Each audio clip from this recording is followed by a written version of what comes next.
Shalom Bapak Ibu yang dikasihi Tuhan, apa kabarnya hari ini? Saya yakin masih penuh dengan sukacita, damai sejahtera Allah bersama dengan kita. Selamat datang dalam ibadah online GBI Heart of Christ bersama saya, Evangelis Roy Nainggolan. Bapak Ibu yang dikasihi Tuhan, sangat bersukacita sekali bisa bertemu dengan Anda semua dalam ibadah online ini. Saya yakin dan percaya Tuhan akan berbicara banyak dalam waktu-waktu yang istimewa ini. Karena itu saya meminta kepada kita sebelum kita memulai ibadah, mari siapkan hati kita, siapkan tempat kita, ambil posisi yang paling nyaman agar pada saat nanti kita mendengarkan firman Tuhan dan kita masuk dalam firman Tuhan, kita bisa mendapatkan sesuatu dari Tuhan. Sebelum kita memulai untuk ibadah ini, mari kita berdoa terlebih dahulu. Tuhan Yesus, kami mengucap syukur buat pagi hari yang indah ini, di mana Tuhan sudah memberkati kami berlimpah-limpah. Tuhan sungguh-sungguh dahsyat memelihara hidup kami. Tuhan Yesus, kami mengucap syukur juga kalau Tuhan sampai hari ini memberikan kepada kami pemeliharaan yang sempurna. Kami sebagai ciptaan Tuhan yang luar biasa, diberkati Tuhan, dipelihara Tuhan. Terima kasih Tuhan, sebentar kami akan mendengarkan firman Tuhan. Tuhan berkati setiap kami. Tuhan urapi juga hamba-Mu yang menyampaikan firman Tuhan, supaya setiap yang keluar merupakan perkataan Tuhan. Pakai hamba-Mu yang tidak ada apa-apanya ini dengan bahasa yang sederhana sehingga mudah dimengerti, sehingga kami semua mendapatkan pewahyuan yang baru. Terima kasih Tuhan, kami sambut firman-Mu hanya di dalam nama Tuhan Yesus Kristus. Haleluya. Amin. Baik, shalom Bapak Ibu sekali lagi, puji Tuhan, haleluya. Hari ini saya sangat bersuka cita karena saya masih berkesempatan bisa melayani Bapak Ibu semua dalam pelayanan firman ini. Baik, Bapak Ibu yang dikasihi Tuhan, hari ini kita akan mulai belajar kembali tentang satu tema yang Tuhan taruhkan di hati saya. Yaitu tema yang akan saya angkat hari ini adalah God Masterpiece atau Mahakarya Tuhan atau karya agung Tuhan. Sebelum masuk ke dalam firman Tuhan, saya ingin menyampaikan sesuatu yang meresahkan hati saya beberapa minggu ini. Sebelumnya, beberapa minggu yang lalu, saya ada menonton sebuah film dokumenter, yang mana isi dari film itu adalah menceritakan bahwa COVID ini merupakan berkah tersendiri bagi bumi. Kenapa? Karena COVID ini, bumi sepertinya mempunyai waktu dan ruang sebentar gitu untuk dia beristirahat dari jahatnya manusia ini. Gitu ya. Nah, udara kualitasnya semakin membaik, air juga semakin membaik karena orang-orang mengurangi aktivitasnya. Ya, saya setuju tidak ada masalah dengan hal tersebut, tapi pada saat saya menonton full film dokumenter ini berkaitan dengan bagaimana dampak COVID terhadap dunia di zaman ini, ada satu yang saya kurang setuju, yaitu ketika dikatakan bahwa manusia adalah salah satu spesies di planet ini yang mendiami bumi ini yang tidak berbeda dengan spesies lainnya atau makhluk lainnya. Dia hanya unik saja. Dikatakan, ya kita ini hanya bagian dari bumi, bagian dari alam semesta, nggak ada bedanya dengan even kecoa atau semut atau mungkin bakteri atau mungkin virus, ya kita hanya bagian dari bumi ini aja. Bahkan kalau bisa dibilang kita mencoba mempertahankan diri tapi terlalu semena-mena terhadap bumi sehingga bumi ini merasa terancam dengan keberadaan manusia. Sampai di situ saya tidak setuju. Kenapa? Karena kembali ke tema yang sudah saya sebutkan di depan tadi, bahwa sebenarnya manusia adalah ciptaan dari Tuhan yang bukan ciptaan biasa saja, tapi sebuah mahakarya Tuhan. Nah, kita lihat nanti apa maksudnya. Karena begini, kalau kita lihat manusia semakin jahat, semakin tidak terkendali, semakin semena-mena, bahkan manusia bisa dikatakan sebagai ancaman untuk kelangsungan bumi ini sendiri, apakah ini benar? Atau mungkin pertanyaannya adalah begini, saya ganti, kenapa bisa manusia jadi seperti itu? Kan manusia ciptaan Tuhan, mahakarya dari Tuhan. Apakah Tuhan gagal menciptakan yang disebut dengan manusia? Atau mungkin Tuhan iseng aja gitu pada saat menciptakan manusia? Nanti sama-sama kita belajar. Nah, dari situ muncullah pertanyaan-pertanyaan keresahan dalam hati saya, dan saya kembali menggali firman Tuhan, dan Tuhan menyatakan banyak hal. Saudara harus siap ya menerima apa yang Tuhan ingin nyatakan dari kebenaran firman Tuhan ini. Nah, mari kita masuk terlebih dahulu ke dalam firman Tuhan di dalam Kejadian 1 ayat yang ke-26. Demikian firman Tuhan. Berfirmanlah Allah, baiklah kita menjadikan manusia menurut gambar dan rupa kita, supaya mereka berkuasa atas ikan-ikan di laut dan burung-burung di udara, dan atas ternak, dan atas seluruh bumi, dan atas segala binatang melata yang merayap di bumi. Nah, Bapak Ibu yang dikasihi Tuhan, pertanyaan yang muncul adalah, Tuhan jelas berkata di dalam firman-Nya, marilah kita menciptakan menurut gambar dan rupa kita. Nah, sebelum masuk ke sini, saya ingin kita tahu dulu, pertanyaan keresahan saya itu adalah, apa dan siapa manusia sesuai dengan apa yang dikatakan Alkitab? Lalu, bagaimana dia diciptakan? Kapan manusia diciptakan? Dan kenapa dia diciptakan? Itu yang paling penting. Apa tujuan Allah menciptakan dia?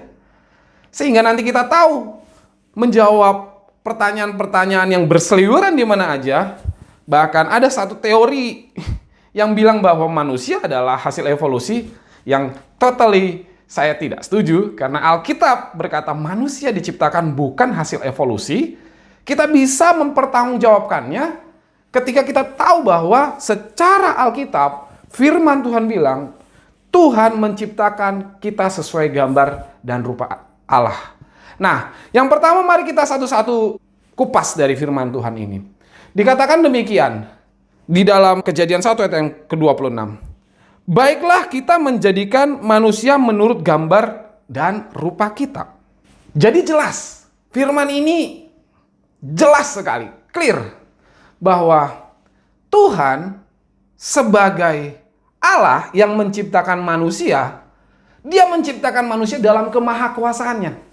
Dia punya hak prerogatifnya. Dia ciptakan sesuai gambarnya. Apa yang dimaksud dengan sesuai gambar dan rupa Allah? Pertanyaannya kan begitu. Banyak orang bilang, wah Tuhan itu mirip kayak kita manusia. Apakah yang seperti itu? Nah, firman Tuhan jelas berkata gambar dan rupa Allah ini adalah merupakan representatif Allah dan cermin Allah. Baik laki-laki maupun perempuan, mereka diciptakan sesuai dengan representatif Allah dan cermin Allah. Apa maksudnya representatif Allah? Artinya manusia ditunjuk menjadi wakil di bumi ini. Menjadi penguasa di muka bumi ini. Sama seperti Tuhan yang berkuasa atas alam semesta. Lalu Tuhan juga menjadikan manusia cermin dari Dia. Jadi kalau Bapak Ibu pengen melihat seperti apa Tuhan, sebenarnya ada dalam diri kita. Masalahnya memang nanti ada yang disebut dengan kejatuhan manusia ke dalam dosa yang merusak gambar diri manusia. Yang akan kita bahas di next. Tapi hari ini saya ingin kita fokus bagaimana sebenarnya Tuhan menciptakan manusia dan apa tujuannya. Selanjutnya adalah kalau kita lihat dibandingkan dengan Efesus pasal yang keempat ayat yang ke-24, saya bacakan saja di sini. Dan mengenakan manusia baru yang telah diciptakan menurut kehendak Allah di dalam kebenaran dan kekudusan yang sesungguhnya. Artinya sebenarnya kita diciptakan untuk menjadi manusia baru. Karena kita sudah jatuh dalam dosa. Ya, jadi manusia memiliki keserupaan moral dengan Allah. Karena mereka tidak berdosa dan kudus, memiliki hikmat, hati yang mengasihi, dan kehendak untuk melakukan yang benar. Itulah awal manusia diciptakan. Manusia diciptakan juga bersifat kekal. Sekalipun dia memiliki tubuh dan jiwa. Tapi ingat, dia juga dilengkapi dengan roh. Di mana roh ini diberikan sendiri oleh Tuhan kepada manusia. Di dalam 1 Tesalonika 5 ayat yang 23 dikatakan, semoga Allah damai sejahtera menguduskan kamu seluruhnya, dan semoga roh, jiwa, dan tubuhmu terpelihara sempurna dengan tak bercacat pada kedatangan Yesus Kristus Tuhan kita. Manusia diberikan roh. Dan Bapak Ibu Saudara yang dikasihi Tuhan, roh inilah nanti yang akan kembali kepada Tuhan. Yang akan kita pertanggungjawabkan selama kita hidup di dunia ini. Roh inilah yang akan mempertanggungjawabkan kembali kepada Tuhan. Apakah kita nanti akan di kekekalan masuk neraka atau kita di kekekalan masuk surga bersama-sama dengan Tuhan. Jadi Bapak Ibu, manusia jelas diciptakan berbeda dengan ciptaan-ciptaan yang lain. Ciptaan-ciptaan yang lain tidak diberikan roh. Tuhan berfirman jadi, Tuhan berfirman jadi. Tapi manusia pada saat dia dibentuk, dia diberikan roh Allah. Sehingga manusia kompleks, tidak seperti hewan atau tumbuhan. Seekor kucing, seekor ayam, ketika dia mati, selesai. Dia tidak punya pertanggungjawaban. Tapi manusia, ketika engkau selesai mendiami tubuhmu, engkau punya pertanggungjawaban atas apa yang kamu lakukan di muka bumi ini. Karena rohmu akan kembali kepada Tuhan.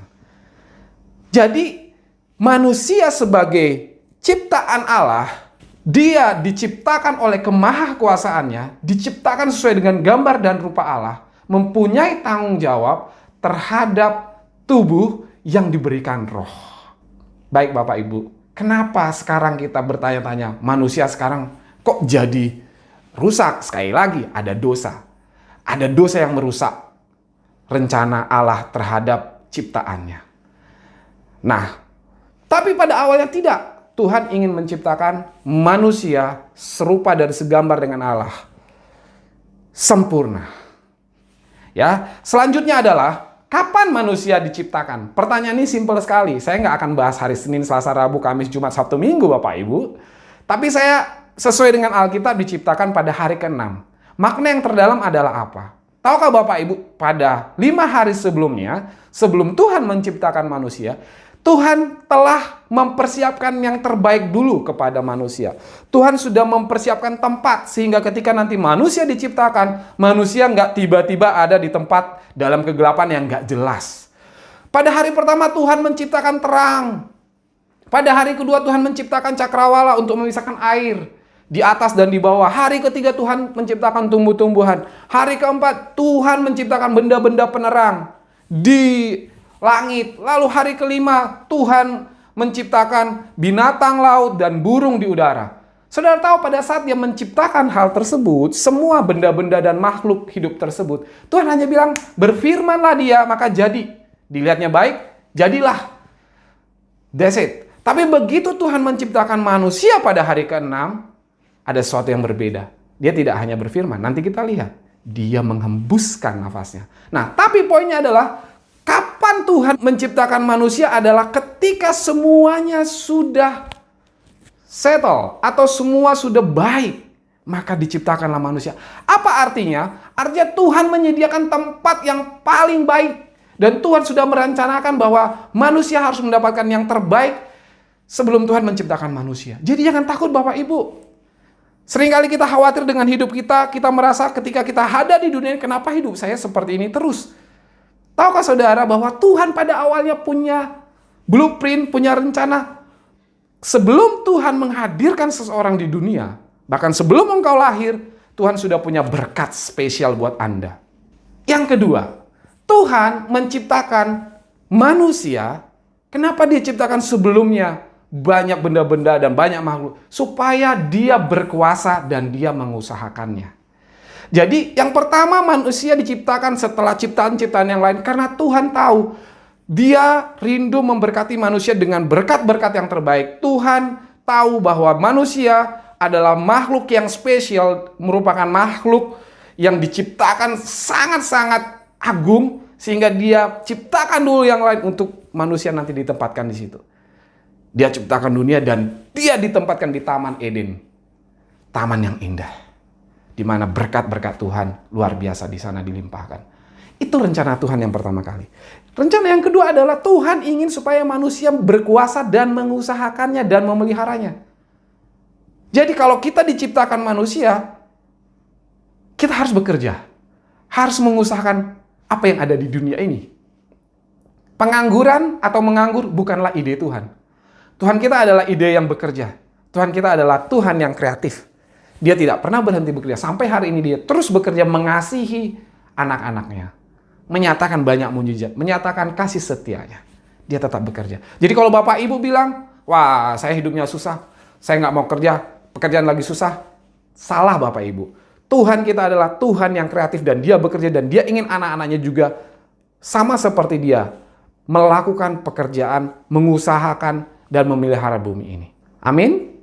Selanjutnya Bapak Ibu, nih yang lebih luar biasa lagi. Bagaimana Tuhan menciptakan manusia? Dikatakan dalam Kejadian 2 ayat yang ke-6 sampai ke-7. Saya akan baca buat Bapak Ibu semua. Kejadian 2 ayat yang ke-6 sampai ke-7. Tetapi ada kabut naik ke atas dari bumi dan membasahi seluruh permukaan bumi itu. Ketika itulah Tuhan Allah membentuk manusia itu dari debu tanah dan menghembuskan nafas hidup ke dalam hidungnya. Demikianlah manusia itu menjadi makhluk yang hidup. Tuhan menciptakan manusia yang diciptakan pertama kali tentunya laki-laki. Bagaimana caranya? Bapak Ibu, tadi saya sebutkan pada saat Tuhan menciptakan benda-benda di alam semesta ini dan menciptakan makhluk-makhluk hidup lainnya, tumbuhan dan hewan, Dia hanya berfirman saja, maka jadi. Dilihatnya baik, jadi. Tapi ada spesifikasi yang sangat berbeda ketika Tuhan menciptakan manusia. Apa yang membedakan? Tuhan dikatakan menghembuskan nafas hidup ke dalam hidungnya. Menghembuskan itu gimana ya? Ya dia memberikan nafas hidup. Berarti ada sesuatu yang keluar dari Tuhan dan diberikan kepada manusia. Apa itu? Rohnya sendiri. Sebab itu manusia berbeda dengan makhluk-makhluk lainnya. Manusia memiliki roh yang nanti kembali kepada Tuhan. Nah, Bapak Ibu, kemudian Tuhan juga menciptakan perempuan. Dia diambil dari tulang rusuk. Dikatakan dalam Kejadian 2 ayat yang ke-21 sampai 22. Lalu Tuhan Allah membuat manusia itu tertidur nyenyak. Ketika ia tidur, Tuhan Allah mengambil salah satu rusuk daripadanya. Lalu menutup tempat itu dengan daging. Dan dari rusuk yang diambil Tuhan Allah dari manusia itu, dibangunnyalah seorang perempuan. Lalu dibawanya kepada manusia itu. Nah, artinya apa Bapak Ibu? Kita diciptakan spesial dari ciptaan yang lain. Hanya manusia yang punya tubuh, jiwa, dan roh. Ciptaan lainnya tidak. Berbeda dengan ciptaan yang lainnya. Hanya manusia yang punya tubuh, jiwa, dan roh. Jadi apakah kita hanya unik saja? Tidak tentunya. Apakah kita sama dengan spesies lain? Tidak. Jawabannya tidak. Jawabannya adalah kita spesial. Karena kita diciptakan dengan tubuh, jiwa, dan roh. Yang diberikan oleh Allah melalui nafas Allah sendiri. Yang dihembuskan kepada manusia sehingga dia hidup. Amin. Nah, yang menarik juga dalam penciptaan laki-laki dan perempuan, perlu saya sampaikan juga, supaya kita juga tidak diombang-ambingkan oleh pengajaran yang sesat bahwa sudah mulai ada pernikahan sejenis. Dikatakan dalam firman Tuhan, Tuhan mengambil tulang rusuk laki-laki dan membangun seorang wanita, lalu memberkati mereka dalam sebuah pernikahan kudus. Ini adalah pandangan yang harus saya suarakan bahwa seorang Kristen, pengikut Kristus, Alkitab mencatat bahwa manusia diciptakan jelas bahwa Tuhan menginginkan pasangan yang berlainan jenis yang disatukan. Pasangan yang sejenis bukan ide Tuhan. Jadi jelas kalau Anda bertanya, apakah kekristenan bisa melegalitaskan hubungan sejenis? Jawabannya tidak, karena tidak sesuai dengan firman Tuhan. Jelas di situ Bapak Ibu. Nah, selanjutnya, apa tujuan Allah menciptakan manusia? Nah, ini yang paling penting sebenarnya, supaya kita tahu kenapa kita diciptakan.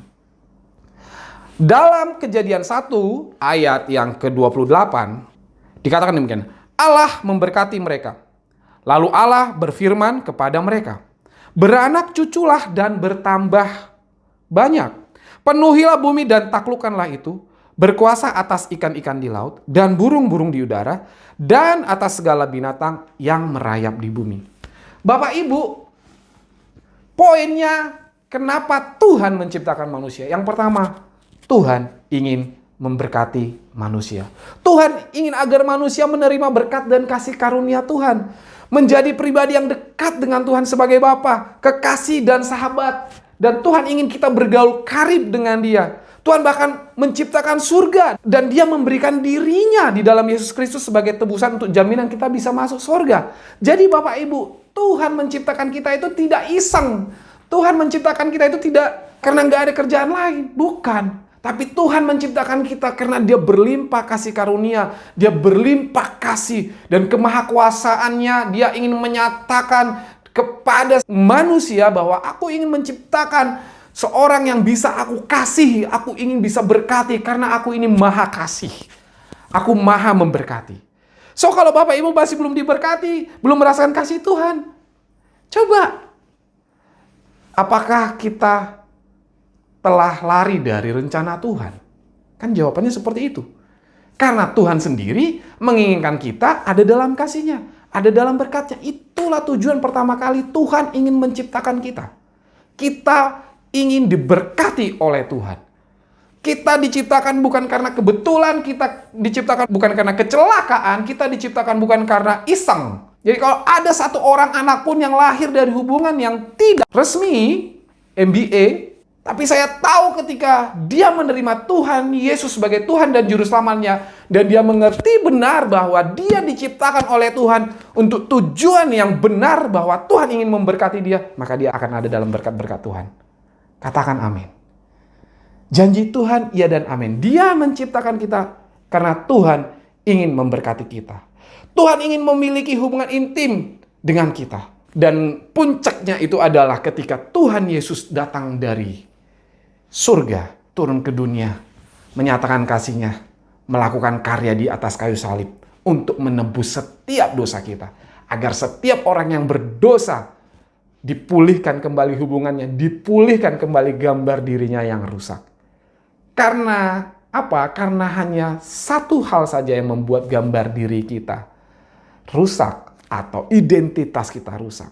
Gambar Allah yang dalam diri kita rusak, yaitu dosa. Demikian pun Tuhan tetap turut campur tangan di dalam kasih Kristus, menyatakan kasih-Nya, dia turun dari surga, menyatakan kasih-Nya untuk memulihkan gambar diri yang rusak. Dia turun menjadi tebusan dosa buat kita. Tujuan Allah ingin menciptakan manusia bukan iseng, tapi tujuan Allah menciptakan kita supaya kita diberkati Tuhan. Yang kedua, tujuan Allah memberkati kita adalah supaya kita menjadi wakilnya Allah. Kita menjadi kepercayaannya Tuhan di bumi untuk berkuasa, memelihara, dan mengusahakannya. Bekerja dengan benar apapun yang ada di tangan kita, membuatnya menjadi lebih baik. Itulah keinginan Tuhan dalam kehidupan kita. Dikatakan taklukkanlah dan peliharalah. Atau usahakanlah. Ada dua kata di situ ya, taklukkan dan usahakan. Artinya kalau engkau taklukkan, kamu diberikan otoritas sama Tuhan untuk kita berkuasa terhadap ciptaan yang lain. Jadi kita nggak sama, levelnya berbeda. Kita yang harus berkuasa terhadap ciptaan yang lainnya. Yang mengaturnya sedemikian rupa sehingga menjadi lebih baik. Karena di sana ada kata usahakanlah atau peliharalah. Jadi seorang Kristen itu harus punya dua hal ini, saudara. Pertama, ketika engkau merasa diri manusia, Bapak Ibu masih merasa diri sebagai manusia, amin. Ketahuilah bahwa tujuan Tuhan menciptakan saya dan saudara sebagai manusia adalah satu, agar kita bisa diberkati oleh Tuhan. Agar Tuhan bisa menyatakan kasih-Nya yang berlimpah terhadap diri kita. Yang kedua, agar kita menjadi wakil Allah atau kepercayaan Allah di bumi ini untuk bisa mengusahakannya. Sama seperti Yusuf. Yusuf seorang, kita tahu ya, seorang yang punya kepribadian yang dahsyat. Dimanapun dia diletakkan, dia bisa menjadi terang, dia bisa menjadi berkat. Kenapa? Karena dia bekerja dan mengusahakan dan melakukan apapun yang ada di tangannya dikerjakan dengan luar biasa. Ya, dimulai dari seorang budak, penjaga penjara, kepercayaan orang penjaga penjara, sampai menjadi wakilnya raja, penggantinya raja. Yusuf, luar biasa. Baik Bapak Ibu, jadi kalau kita tahu bahwa kita memiliki tujuan atas hidup kita, maka kita tidak perlu takut, kita tidak perlu ragu. Kita harusnya bersyukur kepada Tuhan. Kita harusnya punya semangat, kita harusnya punya keyakinan, kita harusnya lebih sungguh-sungguh lagi mengasihi Tuhan. Karena Tuhan menciptakan kita, Dia ingin memberkati kita, Dan Dia ingin kita melakukan hal-hal yang dahsyat di muka bumi ini. Sebagai kesimpulan Bapak Ibu, yang pertama, manusia diciptakan Allah dengan kemahakuasaannya melalui hak prerogatif Tuhan. Dan kita diciptakan sebagai gambar dan rupa Allah yang diciptakan untuk mampu berpikir, bernalar kreatif, dan mengambil keputusan, yang diciptakan dengan tubuh, jiwa, dan roh, di mana tubuh kita nanti akan berakhir di bumi ini, tapi kita akan kekal mempertanggungjawabkan segala yang kita lakukan di muka bumi ini, yaitu roh kita yang akan kembali kepada Tuhan di surga. Yang kedua, Tuhan menciptakan manusia berbeda dengan makhluk lainnya, jelas karena manusia diberikan nafas Allah. Berbeda, tidak sama. Yang ketiga, Tuhan menyediakan tempat terbaik, pekerjaan terbaik. Tuhan menyediakan tempat terbaik buat kita, pekerjaan yang terbaik. Iya dan amin. Seringkali cuma kitanya aja yang lupa atau kitanya yang tidak bersyukur. Yang terakhir, Tuhan memiliki tujuan menciptakan kita agar kita memiliki hubungan yang intim dengan Tuhan. Sehingga Tuhan bisa memberkati kita berlimpah-limpah. Menaati perintah Tuhan, melakukan perintah Tuhan. Sehingga kita mendapatkan kasih karunia Tuhan yang berlimpah-limpah. Dan Tuhan ingin kita berkuasa memelihara bumi ini. Sehingga setiap kehendak Tuhan bisa dinyatakan atas muka bumi ini. Demikian firman Tuhan hari ini. Kiranya Tuhan memberkati Bapak Ibu semuanya. Dan tetap semangat, Tuhan memberkati kita. Jangan pernah ragukan Tuhan dalam kehidupanmu. Tuhan adalah Tuhan yang menciptakan kita penuh dengan harapan yang besar. Agar Dia bisa memberkati kita berlimpah-limpah dan tetap memiliki komunikasi dan hubungan intim yang baik dengan Tuhan. Tetap mengasihi Tuhan. Tetap melayani Tuhan. Tuhan Yesus memberkati. Mari kita berdoa. Tuhan, kami mengucap syukur buat firman yang sudah ditaburkan ini. Sebentar kami akan selesai. Tapi kami berdoa agar Tuhan terus memberkati. Dan Tuhan terus berbicara Tuhan. Dan Tuhan menyatakan isi hatimu lebih dahsyat lagi kepada setiap kami. Tuhan, kami juga berdoa supaya apapun yang Tuhan ingin lakukan dalam kehidupan kami. Karena kami tahu rencana Tuhan yang terbaik bagi kami. Kami mau masuk dalam rencana Tuhan. Berikan kekuatan kepada kami Tuhan. Agar kami terus berjalan di dalam jalan-jalan-Mu. Karena kami tahu Tuhan jalan-jalan-Mu ya dan amin.